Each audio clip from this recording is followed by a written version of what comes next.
Let's make some watermelon popping boba. Pop, pop, pop. Cut a small watermelon.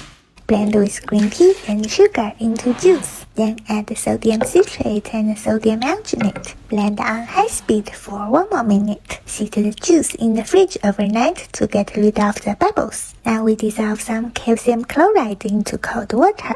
Drop some watermelon juice mixture into a small spoon. Gently shake the spoon under the calcium chloride water. It will quickly form a delicate skin outside with watermelon juice inside. Enjoy!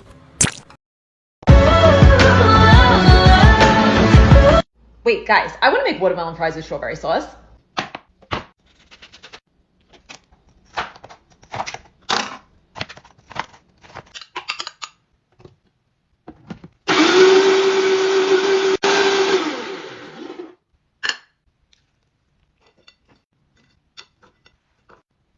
That crinkle cutting tool was super easy to use. These look exactly like French fries. My kids are gonna go crazy over these.